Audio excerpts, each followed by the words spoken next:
നമസ്കാരം. നമ്മളൊക്കെ നേരിടുന്ന പ്രധാനമായ ഒരു വാഹന സംബന്ധമായ പ്രശ്നം ചർച്ച ചെയ്യാനാണ് ഇന്ന് വന്നിരിക്കുന്നത്. നമ്മുടെ ഉടമസ്ഥയിലുള്ളൊരു വാഹനം മറ്റൊരാൾക്ക് കൊടുക്കുമ്പോൾ വർഷങ്ങൾ കഴിഞ്ഞാലും വാഹനത്തിൻ്റെ ഉടമസ്ഥ അവകാശം മാറ്റാതെ നമ്മുടെ പേരിൽ തന്നെ ആ വാഹനം കിടക്കുന്ന ഒരവസ്ഥ.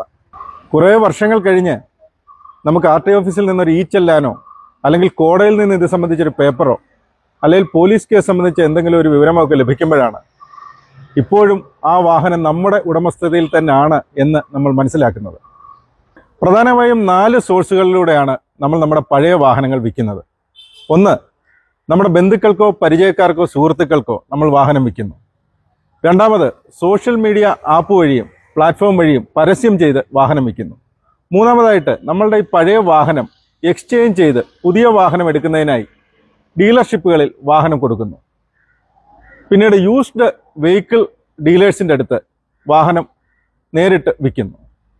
നിങ്ങൾ ഈ പറഞ്ഞ ഏത് സോഴ്സിലൂടെ വാഹനം വിറ്റാലും നിങ്ങളുടെ വാഹനത്തിൻ്റെ ഉടമസ്ഥാവകാശം മാറി എന്ന് നിങ്ങൾക്ക് ഉറപ്പുണ്ടെങ്കിൽ യാതൊരു ടെൻഷൻ്റെയും ആവശ്യമില്ല. പക്ഷേ ഉടമസ്ഥാവകാശം മാറിയിട്ടില്ലെങ്കിലോ?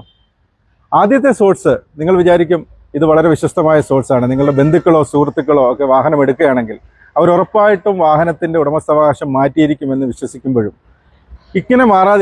ഇങ്ങനെ ഉടമസ്ഥാവകാശം മാറാതിരിക്കുന്ന ഒരുപാട് കേസുകൾ ഉണ്ട് എന്ന് ഓർക്കുക.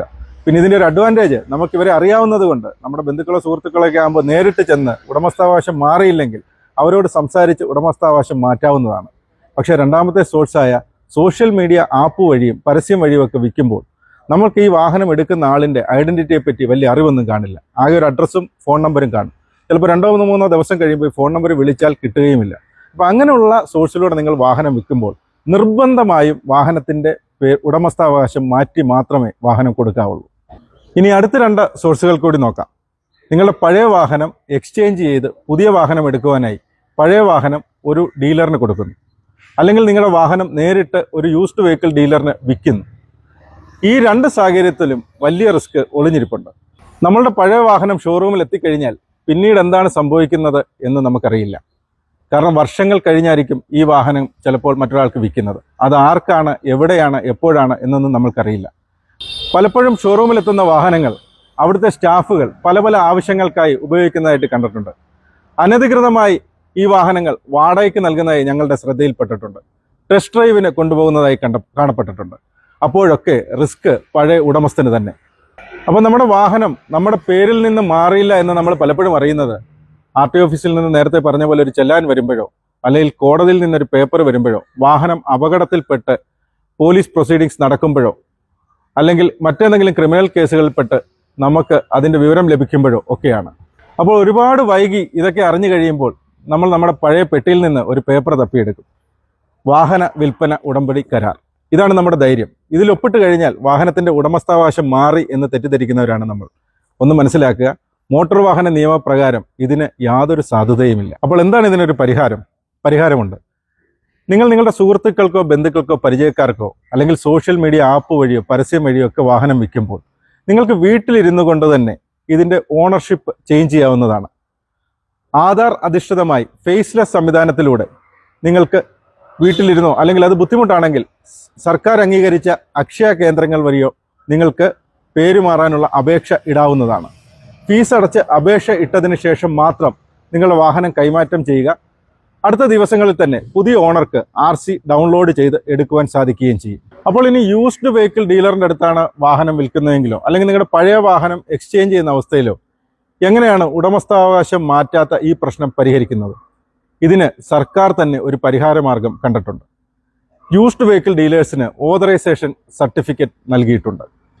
ഫോം 29B നൽകിയിരിക്കുന്ന ഈ സർട്ടിഫിക്കറ്റ് നിങ്ങൾ വാഹനം വിൽക്കുന്ന യൂസ്ഡ് വെഹിക്കിൾ ഡീലറിൻ്റെ പക്കലുണ്ടോ എന്ന് പരിശോധിക്കുക. ഇത് മോട്ടോർ വാഹന വകുപ്പ് നൽകുന്ന സർട്ടിഫിക്കറ്റാണ്. ഈ സർട്ടിഫിക്കറ്റ് ഉള്ള ഡീലറാണെങ്കിൽ നിങ്ങൾക്ക് സുരക്ഷിതമായി നിങ്ങളുടെ വാഹനം കൈമാറ്റം ചെയ്യാവുന്നതാണ്. ഇതിനായി നിങ്ങളുടെ വാഹനത്തിൻ്റെ ഉടമസ്ഥ അവകാശം താൽക്കാലികമായി ഏറ്റെടുത്തു എന്ന് തെളിയിക്കുന്ന ഫോം 29C നിങ്ങൾക്ക് ഓതറൈസ്ഡ് ഡീലർ നൽകുന്നതാണ്. അപ്പോൾ ഈ 29C നിങ്ങൾ കൈപ്പറ്റി കഴിഞ്ഞാൽ വാഹനത്തിൻ്റെ ഉടമസ്ഥാവകാശം നിങ്ങളിൽ നിന്നും മാറി ഓതറൈസ്ഡ് ഡീലറിന് കിട്ടുകയും പിന്നീടുള്ള വാഹനത്തിൻ്റെ എല്ലാ ഉത്തരവാദിത്തങ്ങളും ഈ ഓതറൈസ്ഡ് ഡീലറിന് ആവുകയും ചെയ്യും. ഇനി നിങ്ങളൊരു ഓതറൈസ്ഡ് ഡീലറിനല്ല ഈ വാഹനം കൊടുക്കുന്നതെങ്കിൽ ഈ വാഹനത്തിന് ഭാവിയിൽ ഉണ്ടാകുന്ന എല്ലാ നിയമപരമായ പ്രശ്നങ്ങളും, ആ പ്രശ്നങ്ങളെല്ലാം നമ്മൾ നേരത്തെ സൂചിപ്പിച്ചതാണ്. ആ പ്രശ്നങ്ങളുടെ എല്ലാം ഉത്തരവാദി ഉടമ എന്നുള്ള നിലയിൽ നിങ്ങളുടെ മുകളിൽ വന്നു ചേരുന്നതാണ്. അപ്പോൾ ഇനി നിങ്ങളുടെ പഴയ വാഹനങ്ങൾ കൈമാറ്റം ചെയ്യുമ്പോൾ മോട്ടോർ വാഹന വകുപ്പിൻ്റെ ഓതറൈസേഷനുള്ള ഡീലറിലൂടെ മാത്രം കൈമാറ്റം ചെയ്യുക. ഓതറൈസേഷൻ ഇല്ലാത്ത യൂസ്ഡ് വെഹിക്കിൾ ഡീലറിലൂടെ വാഹനം കൈമാറ്റം ചെയ്താൽ എത്ര വർഷങ്ങൾ കഴിഞ്ഞാലും ആ വാഹനം മൂലം ഉണ്ടാകുന്ന എല്ലാ റിസ്കുകൾക്കും ഉടമ എന്ന നിലയിൽ നമ്മൾ ഉത്തരവാദികളാണ് എന്നുകൂടി ഓർക്കുക. അപ്പോൾ ദയവായിട്ട് ഈ കാര്യങ്ങൾ ശ്രദ്ധിക്കുക, നിയമക്കുരുക്കുകളിൽ നിന്ന് ഒഴിവാകുക. നന്ദി.